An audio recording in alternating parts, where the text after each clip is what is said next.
राधे राधे। आज हम श्राद्ध पक्ष की पौराणिक कथा को सुनेंगे। पौराणिक कथा के अनुसार जोगे और भोगे दो भाई थे। दोनों अलग अलग रहते थे। जोगे बहुत धनी था और बेचारा भोगे निर्धन था, पर दोनों भाइयों में बड़ा परस्पर प्रेम था। जोगे की पत्नी को धन का बहुत अभिमान था, किंतु भोगे की पत्नी बड़ी सरल हृदय थी। पितृपक्ष आने पर जोगे की पत्नी ने उससे पितरों का श्राद्ध करने के लिए कहा, तो जोगे इसे व्यर्थ का कार्य समझकर टालने की चेष्टा करने लगा। किंतु उसकी पत्नी समझती थी, यदि ऐसा नहीं करेंगे तो लोग बातें बनाएंगे। फिर उसे अपने मायके वालों को दावत पर बुलाने और अपनी शान दिखाने का उचित अवसर भी तो मिल जाएगा। अतः वह बोली, आप शायद मेरी परेशानी की वजह ऐसा कर रहे हैं, किंतु मुझे तो कोई परेशानी है ही नहीं। मैं भोगे की पत्नी को बुला लूँगी, दोनों मिलकर हम सारा काम कर लेंगे।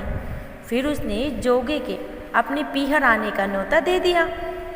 दूसरे दिन उसे बुलाने पर भोगे की पत्नी बेचारी सुबह सुबह आकर सारा काम करके जुट गई।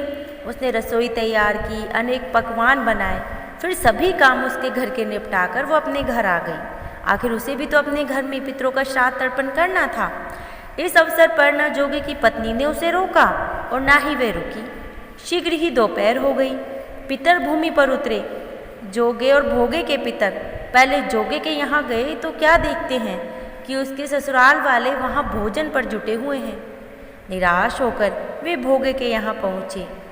वहाँ क्या था, मात्र पितरों के नाम पर अंगियारी दे दी गई थी। पितरों ने उसकी राख चाटी और भूखे ही नदी के तट पर जा पहुँचे।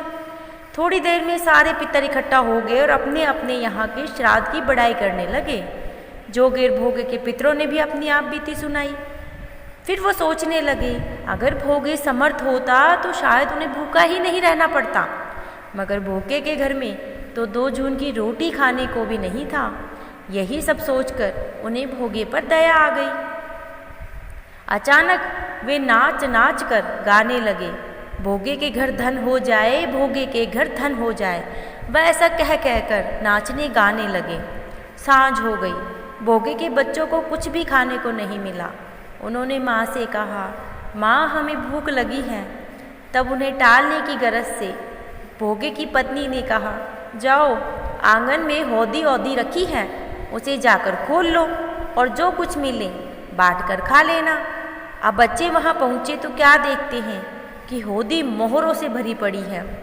उन्होंने अपनी माँ को बुलाया और माँ को सारी बात बताई, तो वो दौड़ी दौड़ी आंगन में आकर उस हौदे में पड़ी मोहरों को देखने लगी और देखकर अचानक से हैरान रह गई। भोगे की पत्नी को यह देख बड़ा आश्चर्य हुआ। इस प्रकार भोगे भी धनी हो गया, मगर धन पाकर भोगे घमंडी नहीं हुआ। दूसरे साल का पितृपक्ष आया। श्राद्ध के दिन भोगे की स्त्री ने 56 प्रकार के व्यंजन बनाए थे।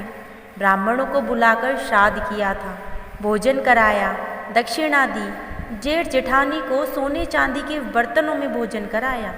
इससे बड़े तृप्त हुए पितर और प्रसन्न होकर नदी के तट पर जाकर अपने अपने घर की बड़ाई करने लगे। राधे राधे।